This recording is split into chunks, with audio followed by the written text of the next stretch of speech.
RVNL आज के दिन में बहुत बड़ी तेजी देखने को मिल रही है। 12% के पास जो है वो शेयर अप है। 41 रुपए 42 रुपए बढ़ के 387.25 पर देखने को मिल रहा है।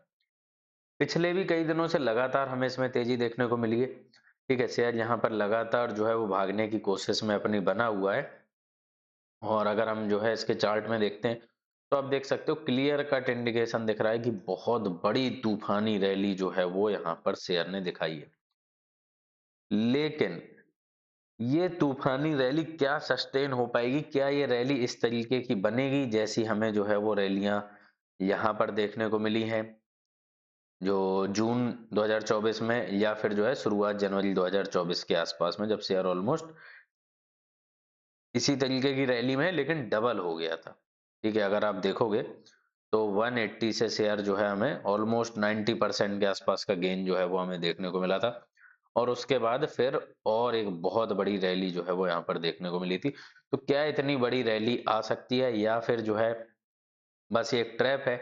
जिस तरीके से हम लगातार देखते भी आ रहे हैं, अभी जो है 2025 में ही हमने देखा था कि एक बहुत तूफानी रैली और उससे बुरा जो है वो बहुत ज्यादा गंदा हमें सेल ऑफ देखने को मिला था। लगातार थोड़ा थोड़ा थोड़ा थोड़ा करके लोज वो सारे ब्रेक कर दिए थे। जो यहाँ पे ट्रैप हो गया था वो अभी तक ट्रैप ही है, उसे निकलने का मौका ही नहीं मिला है। या जो यहाँ ट्रैप हो गया था वो भी आप देखोगे अभी तक ट्रैप ही है। तो कहीं इतना बड़ा ट्रैप तो नहीं बन रहा है। ठीक है, तो बहुत डिटेल में इसको जो है वो मैं एक्सप्लेन करने की कोशिश करूंगा। जो भी अंदर की छोटी छोटी कॉम्प्लेक्सिटीज हैं उनको जानने की कोशिश करते हैं। उससे पहले जो भी लोग नए हैं वो चैनल को जरूर सब्सक्राइब कर लें। अब देखो, सबसे पहली बात करते हैं कि क्या हो गया आज के दिन में। क्योंकि आरवीएनएल बढ़ा है, साथ में इरकॉन बढ़ा है, आईआरसीटीसी बढ़ा है, टीटागढ़ वैगन, जुपिटर वैगन, सब जो है सारे शेयर यहाँ पर हमें बढ़ते हुए देखने को मिले। और आप में से अधिकतर लोगों को ये पता भी चल गया होगा।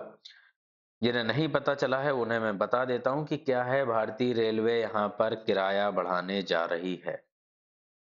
ठीक है, फेयर हाइक जो है वो यहाँ पर आज के दिन में 26 दिसंबर से यहाँ पर जो है वो लागू होने वाला है। ठीक है, और इसके बारे में जो है वो आप और डिटेल में देख सकते हो कि इसके चलते जो है आरवीएनएल, आईआरएफसी, आईआरसीटीसी, रेलटेल, ये जो है ये सबसे बड़े जो है वो गेनर्स रहे हैं।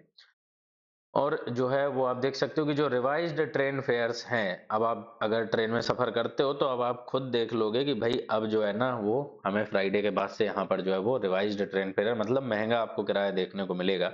अभी तक जो आप नॉर्मल देते थे। ठीक है, और ये दूसरी फेयर हाइक है इस साल में। दूसरी बार रेलवे ने किराया बढ़ाया है, जो कि एकदम ऐसा है कि भाई अभी तक कभी हुआ ही नहीं है।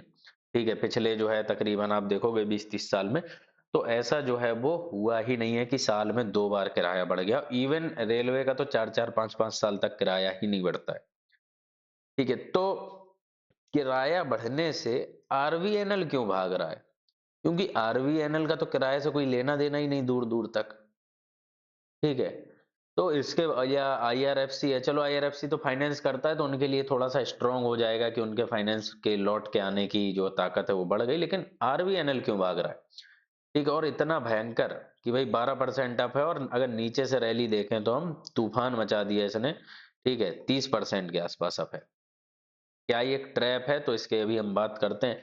लेकिन इसमें भी अगर आप देखोगे जितने भी जो बड़े बड़े ब्रोकर्स हैं या जो बड़े बड़े सिक्योरिटीज हैं, उनके द्वारा यहाँ पर यही कहा गया है कि ये जो रैली है, ये रैली आप देख सकते हो, while railways stocks are not directly impacted by fare revisions, an improvement in the financial health of Indian Railways could accelerate capital expenditure and support revenue growth for wagon and infrastructure player। ठीक है, तो यही चीज जो है ना एकदम काफी हद तक सही भी है। बात क्या है, रेलवे के शेयर इसलिए भाग गए हैं, भले जिनका डायरेक्टली लेना देना भी नहीं है फेयर हाइक से, जैसे कि आरवीएनएल। उम्मीद क्या है कि आरवीएनएल जो है वो यहाँ पर क्या करता है, इंफ्रास्ट्रक्चर के प्रोजेक्ट जो है वो कंप्लीट करता है। अब अगर रेलवे के पूरी स्ट्रक्चर की, पूरे इनकी जो मिनिस्ट्री की हालत सुधरेगी, ठीक है, पूरे सेक्टर जो है बहुत विशाल का है, रेलवे का सेक्टर है, अगर इसकी हालत सुधरेगी तो और इंफ्रास्ट्रक्चर के प्रोजेक्ट आएंगे, तो और ज्यादा जो है वो बिड्स बढ़ेंगी, तो कंपनी को आगे फर्दर रेवेन्यू बढ़ सकते हैं। ठीक है, जितना अच्छा सेक्टर, जितना मजबूत सेक्टर होगा उतने चांसेस हाई हो जाते हैं इस चीज के। ठीक है, तो इसके चलते जो है आज के दिन में अब ज्यादा ट्रैक्स बनेंगे, ज्यादा प्रोजेक्ट्स होंगे, तो फिर वैगन्स की भी डिमांड बढ़ेगी, तो इसलिए टीटागढ़ वैगन, जुपिटर वैगन, इन सब के भी शेयर भागते हुए देखने को मिले। दूसरी चीज क्या है, जो दूसरा एक और बहुत बड़ा रीजन है, वो है बजट। इस बार उम्मीद ये है कि बजट में जो है वो सरकार, रेलवे में पिछले हम देख रहे हैं 1-2 साल से 2 लाख करोड़, 2.5 लाख करोड़ के आसपास का नंबर जो है ना वो फिक्स चल रहा है कैपिटल एक्सपेंडिचर का। इस नंबर में भी एक सिग्निफिकेंट बढ़ोतरी हमें देखने को मिल सकती है, क्योंकि इंडिया की जीडीपी के नंबर्स लगातार अच्छे आ रहे हैं। तो सरकार जो है वो कोशिश करेगी कि और बड़े, तकरीबन 2.75 लाख करोड़ या 3 लाख करोड़, इन आंकड़ों के आसपास रेवेन्यू एक्सपेंडिचर करे। इसका मतलब ज्यादा प्रोजेक्ट्स बनेंगे और कंपनियों का ज्यादा फायदा होगा।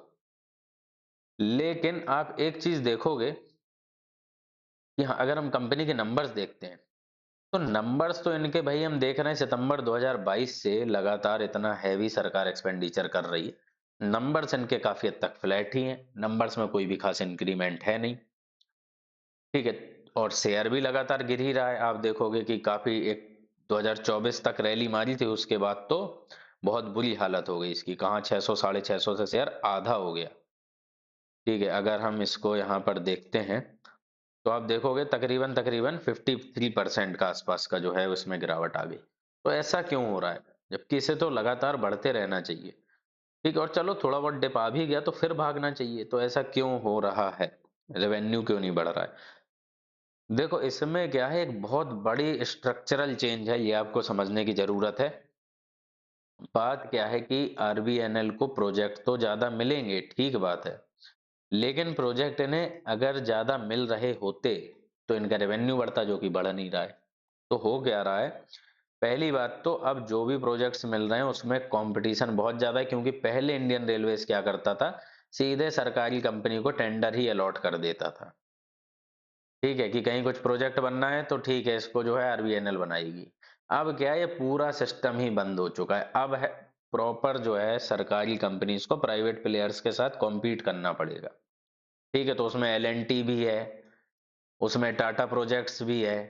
ठीक है, उसमें और भी जो है कल्पतारू प्रोजेक्ट्स, और भी कई सारी जितनी भी बड़ी बड़ी कंपनीज हैं इंफ्रास्ट्रक्चर रिलेटेड, वो सब पार्टिसिपेट कर रहे हैं। और फिर आपको पता है कि सरकारी कंपनीज जो है वो, रेलवे की खासतौर से कंपनी किस तरीके से काम करती है, तो वो जनरली बिड्स को नहीं जीत पाते, क्योंकि इनके खर्चे इतने रहते हैं, बहुत सारे फालतू के खर्चे रहते हैं, जिसके चलते ये उतने में प्रॉफिटेबल हो ही नहीं पाएंगे जितनी बिड में जो है एलएनटी या बाकी कंपनीज बिड्स को जीत ले जाती हैं। इसके चलते सब कुछ बढ़ा है, रेलवे में प्रोजेक्ट्स की संख्या बढ़ी है, नए ट्रैक्स बिछे हैं, इलेक्ट्रिफिकेशन हुआ है, नए नए जो है वो सिग्नलिंग सिस्टम आ रहे हैं, लेकिन इनका रेवेन्यू जस का तस है, क्योंकि पहले जो है ये आसानी से इन्हें मिल रहे थे कॉन्ट्रैक्ट। अब क्या है, कॉन्ट्रैक्ट बढ़ रहे हैं लेकिन इन्हें उतने ज्यादा मिल ही नहीं पा रहे हैं, इसलिए वहीं कहीं ये घूम रहे हैं। अगर कॉन्ट्रैक्ट कम हो जाए तो इनका रेवेन्यू आधा हो जाएगा यहाँ से। ठीक है, तो वो कॉन्ट्रैक्ट बढ़े हैं, इसकी वजह से रेवेन्यू सस्टेन कर रहा है, ये चीज को समझने की जरूरत है। इसलिए इनके शेयर की ये हालत है। ठीक है, तो ये बात आई होप कि सभी को समझ में आ गई होगी। अब जो है ना, दूसरी बात मैं यहाँ पर बता देता हूँ। देखो, ये एक अच्छी खासी बड़ी रैली में तो ये रैली सस्टेन करेगी। ठीक है, लेकिन क्या है, मैं इस रैली को प्रॉपर जो है ना वो सॉल्ट मारूंगा। और क्यों मारूंगा, इसका मैं रीजन मैंने ऑलरेडी आपको बता दिया है कि क्या है, लिक्विडिटी रेलवे में बढ़ रही है, तो इनके लिए अच्छी बात है। लेकिन जब ये प्रोजेक्ट जीत पाएंगे बिड, तब तो अच्छी बात है। और प्राइवेट प्लेयर से ये नहीं जीत पाएंगे। ठीक है, या तो ये अपना स्ट्रक्चर्स को सुधारें जिस तरीके का काम है, अदरवाइज कुछ नहीं होने वाला इनका। ठीक है, तो जितना रेवेन्यू उसी के आसपास रहेगा। और दूसरी चीज क्या है, बजट में एलोकेशन एक बड़ा मिल सकता है रेलवे को, इसके चलते भी भाग रहा है। तो मैं सॉल्ट इसमें करूंगा, लेकिन कब करूंगा इसको मैं बताता हूँ आपको।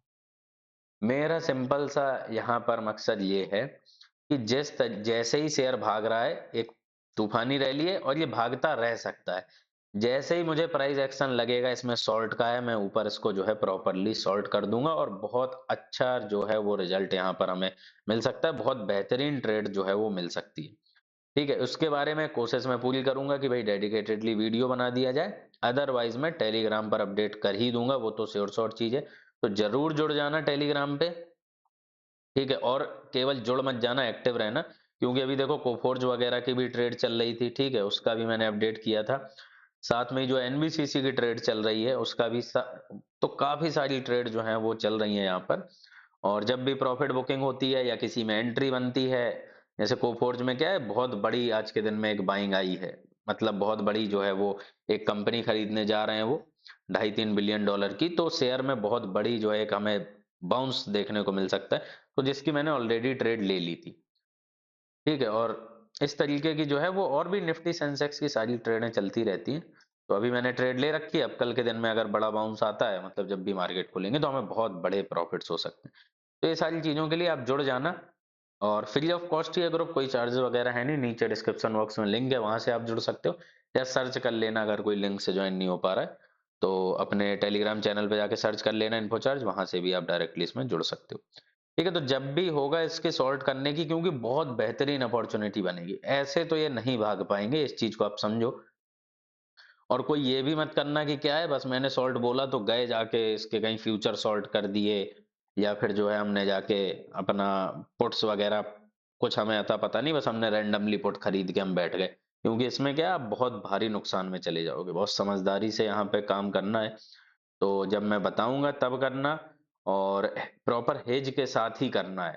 ठीक है, अगर आप खुद से भी कर रहे हो तो बिना हेज के तो करना ही मत। ठीक है, इस चीज का आप ध्यान रखना। तो हमें यहाँ से शेयर जो है ना, ये पूरी रैली खत्म होती हुई नए लो वो ब्रेक करते हुए देखने को मिल सकता है, 40-50% के रिटर्न बन सकते हैं, 8 से 10 गुना जो है वो पैसा हो सकता है यहाँ पे, इतनी बड़ी अपॉर्चुनिटी। ठीक है, तो मिलते हैं हम लोग नेक्स्ट वीडियो में, तब तक के लिए धन्यवाद।